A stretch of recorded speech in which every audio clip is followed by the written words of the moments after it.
제1화 꺼져버린 설계도. 한지우는 지독한 두통과 함께 눈을 떴다. 눈꺼풀이 아니라 축축하고 무거운 소미불을 억지로 들어 올리는 기분이었다. 시야에 가장 먼저 들어온 것은 익숙한 천장의 모서리였다. 희미한 갈색으로 번져나가는 곰팡이는 어제보다 조금 더 영토를 넓힌 것 같았다. 마치 그의 절망을 먹고 자라는 생물처럼 검은 점과 갈색의 얼룩이 뻗어나가는 모양은 그의 삶이 무너져 내린 폐허의 지도처럼 보였다. 그는 움직이지 않고 한참 동안 그것을 바라보았다. 방 안의 공기는 무겁고 축축했다. 반지하 특유의 눅눅함과 밤새 그가 뿜어낸 알코올 섞인 숨, 그리고 음식물 쓰레기의 시큼함이 뒤섞여 비현실적인 밀도를 만들어냈다. 숨을 쉴 때마다 폐가 아니라 스펀지가 공기를 빨아들이는 느낌이었다. 그는 잠시 숨을 참았다. 이 방에서, 이 삶에서 벗어나고 싶은 무의식적인 발버둥이었다. 하지만 곧이어 폐를 쥐어짜는 고통에 거친 숨을 토해냈다. 벗어날 수 없었다. 이 방이, 이 절망이 곧 그 자신이었으니까. 몸을 일으키자 이불 위로 빈 소주병이 굴러떨어지며 날카로운 소리를 냈다. 방바닥에 널브러진 초록색 병이 어림잡아 5개는 되었다. 잠들기 위해 마시는 술은 더 이상 수면제가 아니라 각성제처럼 작용했다. 술기운에 취해 흐릿해진 머릿속으로 지난날의 실패가 더욱 선명하게 떠올랐기 때문이다. 최종 포트폴리오를 제출하던 순간의 차가운 공기. 수많은 밤을 새워 완성한 그의 작품을 단 몇 분 만에 훑어보던 노 교수의 무표정한 얼굴. 그리고 그의 인생을 나락으로 떨어뜨렸던 한마디. 자네의 설계에는 영혼이 없어. 영혼. 그 단어는 날카로운 유리 조각이 되어 그의 심장에 박혔다. 그는 그날 이후 단 한 장의 스케치도 그릴 수 없었다. 멍하니 천장의 곰팡이 지도를 바라보던 그의 귀에 꾸르륵거리는 소리가 들려왔다. 텅 빈 위장이 보내는 생존 신호였다. 그는 마른 한숨을 내쉬며 아주 오랜만에 몸을 일으키기로 결심했다. 무언가 먹거나 혹은 마실 것을 찾아야 했다. 비틀거리며 일어선 그의 눈에 비친 방 안 풍경은 처참했다. 발 디딜 틈 없이 널브러진 옷까지, 먹다 남은 컵라면 용기, 그리고 여기저기 뒹구는 소주병들. 마치 그의 내면을 그대로 복사해서 옮겨놓은 듯한 혼돈이었다. 그때 머리맡에 던져둔 휴대폰이 짧게 진동했다. 엄마였다. 아들, 밥은 먹었니? 내 형은 이번에 또 승진했다고 하더라. 너도 기운내. 성공한 형의 소식은 축하가 아니라 너는 지금 무얼 하고 있느냐는 날카로운 질문처럼 들렸다. 그는 휴대폰 전원을 꺼버렸다. 그리고 구겨진 지폐 몇 장을 주머니에 쑤셔넣고 현관으로 향했다. 문을 열기 위해 이것저것 닥치는 대로 쌓아둔 상자 더미를 치우던 순간이었다. 그의 발에 툭 하고 무언가 걸렸다. 낡고 먼지 쌓인 판지 상자였다. 짜증스럽게 발로 차려던 그는 상자 밖으로 삐져나온 짙은 갈색의 무언가를 발견하고 잠시 동작을 멈췄다. 손으로 먼지를 털어내자 익숙한 감촉이 느껴졌다. 나무였다. 그는 상자를 열었다. 퀴퀴한 냄새와 함께 뽁뽁이에 둘러싸인 묵직한 물건이 모습을 드러냈다. 라디오였다. 손때가 묻어 반질반질해진 나무 몸체와 누렇게 변색된 주파수 창, 그리고 돌릴 때마다 묵직한 손맛이 느껴질 것 같은 은색 다이얼. 돌아가신 할아버지의 유품이었다. 젊은 시절 거친 바다를 누비던 선원이었던 할아버지가 유일한 낙으로 삼았다는 낡은 단파 라디오. 그는 홀린 듯 라디오를 들고 방 중앙으로 걸어갔다. 그는 라디오를 그의 유일한 가구인 좌식 테이블 위에 올려놓았다. 그리고 마른 걸레를 찾아 표면에 쌓인 먼지를 정성껏 닦아냈다. 먼지가 걷히자 세월의 흔적이 고스란히 담긴 나뭇결이 모습을 드러냈다. 그는 방구석에 얌전히 꽂혀있던 용도를 잃은 전원 케이블을 찾아 라디오 뒤편에 꽂았다. 치직, 아주 희미하게 죽어있던 기계가 숨을 쉬는 듯한 소리가 났다. 그는 홀린 듯 은색 다이얼에 손을 올렸다. 이 기계는 과연 세상의 소리를 들려줄까? 아니면 그저 그의 절망처럼 깊은 잡음만을 토해낼까? 그는 천천히, 아주 천천히 다이얼을 돌리기 시작했다. 다이얼을 돌리자 라디오의 주파수 창에 희미한 주황색 불빛이 들어왔다. 살아있다는 신호였다. 그는 마른 침을 삼키며 다이얼을 아주 조금씩 움직였다. 익숙한 한국의 방송 대역이 끝나는 지점을 지나 이제는 잡음만이 가득한 미지의 영역으로 접어들었다. 치익, 치지직, 날카로운 잡음이 고막을 긁었다. 역시 고장난 기계에 잠시나마 기대를 걸었던 자신이 우스워졌다. 그가 허탈한 웃음과 함께 다이얼에서 손을 때려던 바로 그 순간이었다. 잡음의 바다 한가운데서 호련히 섬처럼 맑고 깨끗한 목소리가 떠올랐다. 남자의 목소리였다. 알아들을 수 없는 외국어였지만 그 안에 담긴 감정은 놀라울 만큼 선명하게 전달되었다. 다급함, 열망, 그리고 터질 듯한 흥분. 그는 숨을 죽인 채 다이얼을 그 자리에 고정했다. 남자는 무언가를 굉장히 빠르게 외치고 있었고 그의 목소리 뒤로는 거대한 파도 소리 같은 함성이 깔려 있었다. 그는 한참 동안 멍하니 그 소리를 들었다. 축구 중계 같기도 했다. 알아들을 수 없는 언어의 장벽은 무의미했다. 소리만으로도 손에 땀을 쥐게 하는 팽팽한 긴장감이 방안을 가득 채웠다. 그는 사왔던 소주병의 뚜껑을 땄다. 쓴 소주가 목구멍을 타고 흘러내렸다. 알코올이 혈관을 타고 퍼지며 뇌를 마비시키는 익숙한 감각. 알아들을 수 없는 열광적인 외침은 어느새 단조로운 배경음이 되어 있었다. 무거운 눈꺼풀이 서서히 감겼다. 그는 라디오를 끄는 것조차 잊은 채 바닥에 쓰러지듯 잠이 들었다. 그의 의식이 어둠 속으로 가라앉는 마지막 순간 스피커에서 터져 나오는 거대한 함성이 마치 거대한 손처럼 그의 영혼을 움켜쥐고 어딘가로 강하게 끌어당기는 듯한 기이한 감각에 휩싸였다.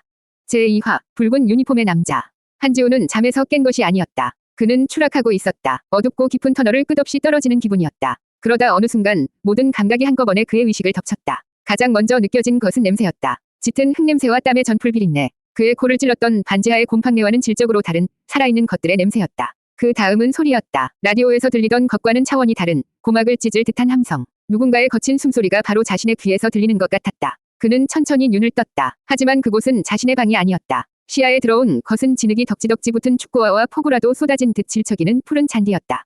고개를 들자 온통 붉은색 유니폼을 입은 거구의 사내들이 자신을 둘러싸고 있었다. 그는 지금 그라운드 한복판에 서 있었다. 몸이 제멋대로 움직였다. 누군가 짧게 외치는 소리에 맞춰 달리기 시작했다. 폐가 터질 것처럼 숨이 찼고 허벅지 근육은 비명을 질렀다. 분명 자신의 몸인데 자신의 의지와는 상관없이 움직였다. 이것은 꿈속의 방관자가 아니었다. 그는 이 몸의 주인이 되어 이름 모를 선수의 고통과 열망을 고스란히 느끼고 있었다. 레지날, 오른쪽, 귓가에 외침이 스쳤다. 시야 구석으로 공이 빠르게 날아왔다. 몸은 반사적으로 반응했다. 진흙탕에 미끄러지며 간신히 발을 뻗었다. 발끝에 공이 닿는 감촉, 상대 선수의 거친 태클, 그리고 그라운드에 나뒹구는 충격까지 모든 것이 생생했다. 며칠 동안 방구석에 처박혀 있던 그의 몸과는 비교도 할 수 없는 단련된 육체의 감각이었다. 얼마나 뛰었을까. 시간 감각이 사라졌다. 극도의 피로감과 그럼에도 불구하고 꺼지지 않는 투지만이 온몸을 지배했다. 그는 지금 자신의 삶에서 가장 간절하게 무언가를 위해 싸우고 있었다. 비록 그것이 자신의 싸움이 아닐지라도 상대 팀의 거센 공격이 이어졌다. 그가 속한 팀은 일방적으로 밀리고 있었다. 선수들의 얼굴에는 지친 기색이 역력했다. 패배의 그림자가 짙게 드리워지는 순간 상대의 결정적인 슈팅이 날아왔다. 골키퍼가 몸을 날렸지만 공은 그의 손끝을 스치고 골문을 향해 날아가고 있었다. 절망, 모두가 패배를 직감하는 바로 그 순간이었다. 그의 몸을 빌려준 이름 모를 선수의 마음속에서 거대한 좌절감이 파도처럼 밀려왔다. 그 감정은 너무나도 익숙했다. 과거, 교수의 냉정한 평가를 듣던 순간 그가 느꼈던 바로 그 종류의 절망감. 그는 이 꿈속에서조차 결국 패배의 감정을 맛봐야 한다는 사실에 몸서리쳤다. 그는 눈을 감아버리고 싶었다. 이 끔찍한 순간을 외면하고 싶었다. 하지만 바로 그때 팀의 수비수 한 명이 골문 안으로 몸을 날려 얼굴로 공을 막아냈다. 퍽 하는 둔탁한 소리와 함께 수비수는 그대로 쓰러졌다. 하지만 골은 막아냈다. 그 희생적인 플레이 하나가 꺼져가던 팀의 불씨를 되살렸다. 쓰러진 동료를 본 선수들의 눈빛이 달라졌다. 절망은 분노로, 분노는 투지로 변했다. 그는 자신을 지배하던 무력감을 떨쳐내고 동료들과 함께 다시 뛰기 시작했다. 그리고 마침내 기회가 찾아왔다. 경기 종료 직전 혼전 상황에서 흘러나온 공이 그의 발 앞에 떨어졌다. 그는 망설이지 않았다. 자신의 모든 것을 실어 골문을 향해 공을 찼다. 시간이 느리게 흘러갔다. 공은 수많은 선수들의 다리 사이를 지나 골키퍼의 손끝을 스치고 골망을 향해 굴러갔다. 출렁, 골망이 흔들렸다. 와, 세상이 무너질 듯한 함성과 함께 동료들이 달려와 그를 끌어안았다. 땀과 진흙이 범벅된 채 서로의 등을 두드렸다. 심장이 터질 것 같았다. 그는 자신의 의지와 상관없이 두 팔을 번쩍 들어 올렸다. 그리고 자신도 모르게 환희의 찬고함을 내질렀다. 절망에 빠진 이후 단 한 번도 느껴보지 못했던 순수한 성취감과 기쁨이었다. 그 폭발적인 환희의 감각은 마치 강력한 전기 충격처럼 그의 의식을 현실로 되돌려 놓았다. 그는 자신의 방, 딱딱한 바닥 위에서 벌떡 일어났다. 심장은 여전히 미친 듯이 뛰고 있었고 온몸은 식은땀으로 축축했다. 심지어 존재하지도 않는 근육들이 욱신거리는 기분이었다. 그는 거친 숨을 몰아쉬며 이 모든 것이 술에 취해 꾼 지독하게 생생한 악몽일 뿐이라고 스스로를 다독였다. 그는 머릿속을 비우기 위해 방구석에 작은 텔레비전을 켰다. 마침 아침 뉴스에 해외 스포츠 소식이 흘러나오고 있었다. 그는 무심코 화면을 바라보았다. 화면에는 어젯밤 꿈속에서 보았던 것과 똑같은 진흙탕 속 붉은 유니폼을 입은 선수들이 환호하는 장면이 나오고 있었다. 그리고 앵커의 목소리가 들려왔다. 프랑스에서는 축구협회컵 대회에서 이변이 속출하고 있습니다. 특히 4부 리그의 한 아마추어 팀이 1부 리그의 강호를 꺾는 기적을 연출하며 화제가 되고 있는데요. 돌풍의 주인공은 작은 항구 도시를 연고로 한 칼레라싱 유니온입니다. 특히 주장인 레지날 푸케 선수의 활약이 레지날 푸케. 어젯밤 꿈속에서 동료들이 외쳤던 바로 그 이름이었다. 그의 혈관 속 피가 차갑게 식는 것이 느껴졌다. 제3화 현실과 꿈의 경계. 혼란은 공포를 먹고 자랐다. 한지우는 며칠 동안 라디오 근처에도 가지 않았다. 그는 그 나무 상자를 마치 방사능 폐기물처럼 혹은 저주받은 유물처럼 멀리했다. 대신 그는 술에 의존했다. 하지만 목적은 이전과 달랐다. 예전에는 현실을 잊기 위해 마셨다면 이제는 그 비현실적인 꿈을 잊기 위해 마셨다. 하지만 그럴수록 꿈의 잔상은 더욱 선명해졌다. 샤워를 하다가도 문득 잔디 냄새가 나는 것 같았고 잠이 들면 어김없이 수만 관중의 함성이 환청처럼 들려왔다. 온몸을 욱신거리게 하던 근육통은 사라졌지만 그 생생했던 감각의 기억은 그의 뇌리에 문신처럼 새겨져 있었다. 그는 스스로를 세뇌했다. 술에 취해 꾼 꿈일 뿐이다. 전날 밤 잠들기 직전 텔레비전에서 흘러나온 해외 토픽 뉴스를 무의식 중에 들었고 그 정보가 꿈속에서 기괴하게 재구성된 것뿐이라고. 레지날 푸케라는 이름도 그때 들었던 것이 분명했다. 그래, 그게 가장 합리적인 설명이었다. 인간의 뇌는 원래 그런 식으로 작동하니까. 하지만 합리적인 설명으로는 도저히 이해되지 않는 감각이 그의 온몸에 남아 있었다. 진흙탕을 구르던 축축한 감촉, 터질 듯이 뛰던 심장, 그리고 온몸을 욱신거리게 하던 기분 나쁜 근육통까지. 이것은 단순히 보고 들은 정보로 만들어낸 꿈과는 질적으로 달랐다. 마치 다른 사람의 하루를 대신 살아준 듯한 생생한 체험의 흔적이었다. 그는 아주 오랫동안 켜지 않았던 먼지 쌓인 컴퓨터를 켰다. 윙하는 소음과 함께 모니터가 켜졌다. 그는 검색창에 망설임 없이 뉴스에서 들었던 팀의 이름과 선수의 이름을 모두 입력했다. 수많은 기사들이 쏟아져 나왔다. 대부분은 지난 경기의 기적적인 승리를 다루는 내용이었다. 그는 스크롤을 내리며 닥치는 대로 기사를 클릭했다. 그리고 선수단 소개 페이지에서 그는 보고야 말았다. 주장 완장을 차고 환하게 웃고 있는 레지날 푸케의 사진. 꿈속에서 그와 함께 뛰었던, 그의 등을 두드려 주었던 바로 그 동료의 얼굴이었다. 증거는 명백했다. 그는 벽에 등을 기댄 채 주저앉았다. 자신의 정신이 온전하지 못하다는 생각, 혹은 자신이 인간의 이성으로는 이해할 수 없는 거대한 현상에 휘말렸다는 생각. 어느 쪽이든 끔찍했다. 그는 이 모든 것을 무시하고 다시 예전의 무기력한 일상으로 돌아가고 싶었다. 하지만 그럴 수가 없었다. 그의 심장은 몇 년 만에 처음으로 무언가를 갈망하고 있었다. 꿈속에서 느꼈던 그 뜨거운 감각, 살아있다는 느낌. 절망의 늪에 빠진 그에게 그것은 거부할 수 없는 마약과도 같았다. 증명이 필요했다. 이 모든 것이 그저 술주정에 불과한 착각인지 아니면 정말로 상식으로는 설명할 수 없는 기이한 현상인지 다시 한번 확인해야만 했다. 만약 다시 한번 그 꿈을 꿀 수 있다면, 만약 다시 한번 그들과 연결될 수 있다면, 그는 자리에서 일어났다. 그리고 며칠 동안 외면했던 라디오 앞으로 다가갔다. 짙은 갈색의 나무 몸체는 그의 혼란과는 상관없이 묵묵하게 제자리를 지키고 있었다. 그의 시선은 라디오와 방구석에 남아있던 마지막 소주병 사이를 오갔다. 이것은 단순한 음주가 아니었다. 다른 세상의 문을 두드리는 위험하고도 신성한 의식이 될 터였다. 그는 마른 침을 삼켰다. 자신의 남은 이성을 걸고 마지막 도박을 하기로 결심했다. 그는 떨리는 손으로 라디오를 향해 손을 뻗었다. 이번에는 도망치지 않고 자신의 의지로 문을 열어볼 참이었다. 그는 먼저 라디오의 전원 케이블을 연결했다. 그리고 며칠 전 그 방송이 흘러나왔던 바로 그 지점으로 다이얼을 돌렸다. 스피커에서는 그저 공허한 잡음만이 새어나올 뿐이었다. 그는 몇 번이고 다이얼을 앞뒤로 돌려보았지만 알아들을 수 없는 열광적인 목소리는 들리지 않았다. 역시 꿈이었나. 허탈감이 밀려왔다. 그는 자조적인 웃음을 터뜨리며 마지막 남은 소주병의 뚜껑을 땄다. 그래, 이게 현실이지. 기대 같은 건 하는 게 아니었어. 그가 쓴 소주를 입안에 털어넣고 모든 것을 포기하려던 바로 그 순간이었다. 의식이 흐릿해지는 그 찰나의 순간, 잡음 너머에서 아주 희미하게 누군가의 목소리가 들려오는 것 같았다. 제4화, 의도된 동기화. 그것은 지난번처럼 열광적인 중계가 아니었다. 차분하고 낮은 톤의 대화, 그리고 간간히 터져나오는 웃음소리. 한지우는 마지막 남은 힘을 쥐어짜 고개를 들었다. 주황색 불빛이 들어온 주파수 창이 흐릿한 시야 속에서 아련하게 빛나고 있었다. 그는 저 빛 너머의 세상으로 빨려 들어가는 것을 느끼며 다시 깊은 잠 속으로 가라앉았다. 이번 꿈은 시끄러운 경기장이 아니었다. 낡았지만 비교적 정돈된 라커룸이었다. 땀과 파스 냄새가 섞인 공기. 그는 거울 앞에 서 있었다. 거울에 비친 것은 당연히 그의 얼굴이 아니었다. 까무잡잡한 피부에 선이 굵은 낯선 남자의 얼굴. 하지만 이상하게도 지난번 꿈에서보다 훨씬 안정적인 느낌이었다. 그의 심장은 고요했고 호흡은 차분했다. 그는 라커룸에 앉아 동료들과 이야기를 나누고 있었다. 지난번 꿈에서 함께 뛰었던 얼굴들이 보였다. 그들의 얼굴은 이제 제법 익숙했다. 주장인 레지날 부페는 동료들과 농담을 주고받으며 호탕하게 웃었고 감독으로 보이는 중년 남자는 칠판에 무언가를 그려가며 다음 경기에 대해 설명했다. 그는 그들의 대화를 단 한마디도 알아들을 수 없었지만 그들의 표정과 몸짓만으로도 모든 것을 이해할 수 있었다. 다음 경기에 대한 기대감, 강한 상대에 대한 긴장감, 그리고 서로를 향한 굳건한 믿음. 그는 이제 단순한 체험자가 아니라 이 팀의 일원이 된 것 같은 기묘한 소속감을 느끼고 있었다. 그의 시선은 한 선수에게 머물렀다. 금발의 젊은 선수였는데 그는 다른 선수들과 떨어져 앉아 조심스럽게 자신의 오른쪽 발목을 매만지고 있었다. 미간에는 희미한 고통이 서려 있었다. 심각한 부상은 아닌 듯했지만 분명 불편해 보였다. 그는 자신도 모르게 그에게 연민을 느꼈다. 저 선수는 다음 경기에 뛸 수 있을까? 팀의 전력에 문제가 생기는 것은 아닐까? 어느새 그는 타인의 문제를 자신의 문제처럼 진심으로 걱정하고 있었다. 꿈은 그들이 훈련장으로 나가는 장면에서 서서히 흐릿해졌다. 훈련장의 밝은 조명과 선수들의 활기찬 목소리가 멀어지며 그는 다시 자신의 어둡고 축축한 방으로 돌아왔다. 지독한 숙취는 여전했지만 지난번과는 다른 종류의 근육통이 느껴졌다. 전력 질주 후의 고통이 아니라 가벼운 준비 운동을 마친 듯한 뻐근함이었다.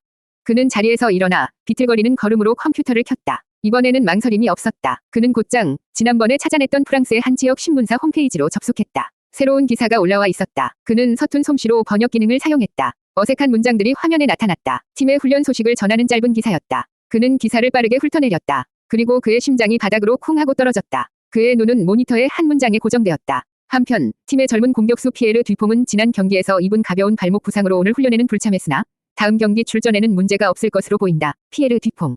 금발의 젊은 선수, 발목 부상. 꿈속에서 보았던 장면과 정확히 일치했다. 이것은 더 이상 우연이나 착각의 영역이 아니었다. 그는 등줄기를 타고 소름이 돋는 것을 느꼈다. 이 연결은 진짜다. 그리고 그는 자신의 의지로 다시 한번 그 문을 열어젖혔다. 이제 그는 이 기이한 현상에서 도망칠 수 없었다. 그는 이 이야기의 끝을 봐야만 했다. 제5화 16강이 대진표. 현실이 꿈을 증명하는 순간 공포는 경이로움으로 변했다. 한지우는 더 이상 이 현상을 부정하지 않았다. 그는 이제 관찰자가 되기로 했다. 자신의 의지와는 상관없이 시작된 이 기이한 여정의 끝에 무엇이 있는지 지켜보기로. 그는 칼레라는 팀에 대해 모든 것을 조사하기 시작했다. 프랑스 북부의 작은 항구 도시, 대부분의 선수들이 축구와 다른 직업을 병행하는 아마추어 팀. 세관원, 초등학교 교사, 항만 노동자, 상점 주인, 그리고 공무원까지. 그들은 지온이 동경했던 설계와는 거리가 먼, 지극히 평범하고 고단한 삶을 살아가는 사람들이었다. 하지만 그라운드 위에서 그들은 누구보다 뜨거운 영혼을 가진 전사들이었다. 영혼이 없어. 교수의 목소리가 그의 귓가에 다시 울렸다. 지호는 쓴웃음을 지었다. 자신은 영혼을 담기 위해 모든 것을 바쳤지만 결국 실패했다. 그런데 저들은 생계를 위해 다른 일을 하면서도 그들의 축구의 영혼을 담아내고 있었다. 그 차이는 어디에서 오는 것일까? 그는 며칠 동안 거의 중독된 사람처럼 칼레에 대한 모든 정보를 탐닉했다. 그들의 지난 경기 영상들을 찾아보았고 선수 개개인의 인터뷰 기사를 번역기를 돌려가며 읽었다. 그는 조금씩 그들을 알아가고 있었다. 그저 꿈속에서 몸을 빌리는 익명의 존재가 아니라 각자의 삶의 무게를 짊어진 한 명 한 명이 인간으로서. 그는 그들의 이야기에 깊이 빠져들었다. 그것은 지난 몇 년간 그가 처음으로 자기 자신이 아닌 다른 누군가에게 가졌던 순수한 관심이었다. 그의 멈춰있던 세상이 아주 조금씩 다시 움직이기 시작하고 있었다. 며칠 후 프랑스컵 16강 대진 추첨이 있었다는 기사가 떴다. 지호는 떨리는 마음으로 기사를 클릭했다. 그의 심장은 마치 자신이 직접 경기를 뛰는 선수처럼 세차게 뛰고 있었다. 칼레의 다음 상대, 리그앙의 강호 릴 OSC로 결정, 릴 OSC. 그는 즉시 릴이라는 팀에 대해 검색했다. 프랑스 1부 리그, 리그앙의 상위권 팀. 화려한 스타 선수들을 보유한 칼레와는 비교조차 할 수 없는 거인이었다. 세상의 모든 전문가들은 칼레의 기적은 여기까지라고, 동화는 끝날 시간이 되었다고 떠들어댔다. 지호는 라디오 앞에 앉았다. 그는 아직 술을 마시지 않았다. 그저 라디오를 바라보며 저 너머에 있을 칼레 선수들을 생각했다. 그들은 지금 어떤 심정일까? 압도적인 상대를 만나 두려움에 떨고 있을까? 아니면 여기까지 온 것만으로도 만족하며 모든 것을 내려놓았을까? 그날 밤 그는 평소보다 조금 더 많은 술을 마셨다. 두려움 때문이 아니었다. 그는 그들의 감정을, 그들의 심장을 온전히 느끼고 싶었다. 그들이 느낄 공포와 중압감을 피하지 않고 함께 감당하고 싶었다. 의식은 그 어느 때보다 깊고 빠르게 연결되었다. 꿈속의 장소는 칼레 선수들이 자주 모이는 동네의 작은 펍이었다. 왁자작걸한 분위기였지만 그들의 얼굴에는 어두운 그림자가 드리워져 있었다. 모두가 릴과의 대진에 대해 이야기하고 있었다. 그 팀의 공격수는 연봉이 우리 팀 전체 예산보다 많다더군. 누군가 씁쓸하게 말하자 주변에서 허탈한 웃음이 터져나왔다. 패배감, 두려움, 그리고 체념. 지호는 그들의 감정이 파도처럼 자신에게 밀려오는 것을 느꼈다. 그 순간 그의 가슴 속 깊은 곳에 묻어두었던 실패의 기억이 동조하듯 꿈틀거렸다. 어차피 안 될 거야. 너 같은 놈이 뭘 할 수 있겠어. 그를 무너뜨렸던 바로 그 목소리들이었다. 지호는 고통스러웠다. 이것은 단순한 감정의 동기화가 아니었다. 칼레 선수들의 절망은 그의 가장 아픈 상처를 건드리고 있었다. 그는 이 꿈에서 깨어나고 싶었다. 그가 괴로워하며 인상을 찌푸리는 순간 그의 몸을 빌려준 이름 모를 선수의 옆에 앉아있던 다른 선수가 그의 어깨를 툭 쳤다. 차분하고 지적인 분위기를 풍기는 남자였다. 자네, 표정이 좋지 않군. 너무 걱정하지 말게. 남자의 목소리는 낮고 따뜻했다. 그 목소리가 지훈의 혼란스러운 마음속으로 잔잔하게 스며들었다. 제6화. 한지훈은 꿈속에서 자신에게 말을 건넨 남자를 바라보았다. 그는 팀의 미드필더 미카엘 제라르였다. 직업은 초등학교 교사. 지훈은 이미 조사해서 알고 있었다. 제라르는 펍의 시끄러운 소음 속에서도 차분한 눈빛으로 지훈이 들어있는 동료 선수를 바라보고 있었다. 두렵나? 제라르가 낮은 목소리로 물었다. 지훈은 대답할 수 없었다. 이 몸의 주인은 지금 무엇을 느끼고 있을까? 제라르의 질문은 어쩌면 지훈 그 자신을 향한 질문처럼 들렸다. 제라르는 혼잣말처럼 말을 이었다. 나도 두려워. 매일 아침 교실에 들어설 때마다 두렵지. 30명의 아이들 앞에 서서 내가 과연 이 아이들에게 옳은 길을 보여줄 수 있을까? 내 한마디가 이 아이들의 인생에 상처를 주지는 않을까? 매일이 시험이고 매일이 두려움의 연속이야. 그의 목소리는 떨리지 않았다. 그는 자신의 두려움을 똑바로 마주보고 있었다. 하지만 도망칠 수는 없어. 아이들이 나를 보고 있으니까. 내가 포기하면 아이들은 포기하는 법을 배우게 되겠지. 축구도 마찬가지야. 릴이 강한 거 세상 모두가 알아. 우리가 질 거라고 모두가 말하지. 하지만 칼레의 아이들이 우리를 보고 있어. 우리가 저거인 앞에서 도망치고 지레 겁먹고 쓰러지는 모습을 보여줄 수는 없잖아. 제라르는 지훈의 눈을 똑바로 쳐다보았다. 그의 눈빛은 깊고 단단했다. 그 눈빛 앞에서 지훈의 마음속에서 꿈틀대던 패배의 망령들이 힘을 잃고 움츠러드는 것 같았다. 결과는 중요하지 않아. 중요한 건 우리가 어떤 눈빛으로 싸우느냐 하는 거야. 우리는 적어도 아이들에게 부끄럽지 않은 눈빛으로 싸워야 할 의무가 있어. 꿈에서 깨어난 지훈은 한참 동안 천장을 바라보았다. 제라르의 눈빛이 뇌리에서 떠나지 않았다. 그는 실패가 두려워 도망쳤다. 결과가 모든 것을 결정한다고 믿었기 때문이다. 하지만 제라르는 달랐다. 그는 두려움을 인정하고 그럼에도 불구하고 자신이 싸워야 할 이유를 알고 있었다. 그 이유가 그의 눈빛에 그의 축구의 영혼을 불어넣고 있었다. 지훈은 자리에서 일어났다. 그리고 자신의 방을 둘러보았다. 쓰레기 더미와 술병들. 그의 삶에는 아무런 책임감도 의무도 없었다. 그는 그저 자기 자신이라는 감옥에 갇혀 있었을 뿐이다. 그 순간 그는 지독한 허기와 함께 통장 잔고가 완전히 바닥났다는 사실을 떠올렸다. 이전 같았으면 망설임 없이 부모님에게 전화를 걸었을 것이다. 하지만 그는 그럴 수 없었다. 제라르의 부끄럽지 않은 눈빛이라는 말이 그의 가슴을 찔렀다. 매일 고된 노동을 마치고 훈련장으로 달려가는 선수들의 얼굴이 떠올랐다. 그들은 자신의 삶을 스스로 책임지고 있었다. 그는 몇 달 만에 구인 사이트를 열었다. 그의 눈에 들어온 것은 집에서 가장 가까운 편의점의 야간 아르바이트 구함 공고였다. 밤에 일하면 낮 시간을 자유롭게 쓸 수 있었다. 아니, 정확히는 칼레의 경기가 주로 열리는 유럽 시간대에 맞춰 자신의 생활 패턴을 조절할 수 있을 것 같았다. 그의 삶은 어느새 저 바다 건너 아마추어 축구팀의 일정에 맞춰 재편되고 있었다. 그는 망설였다. 건축학도의 꿈을 꾸던 자신이 이제는 편의점 야간 아르바이트를 해야 한다는 현실.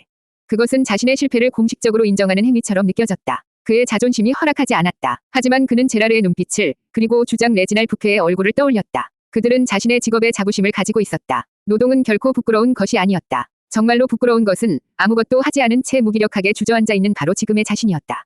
그는 마른 침을 삼켰다. 그리고 떨리는 손가락으로 지원하기 버튼을 향해 손을 뻗었다. 그것은 아주 작은 클릭이었지만 절망의 방 안에 갇혀있던 그에게는 세상 밖으로 나아가는 가장 거대하고 힘겨운 첫걸음이었다.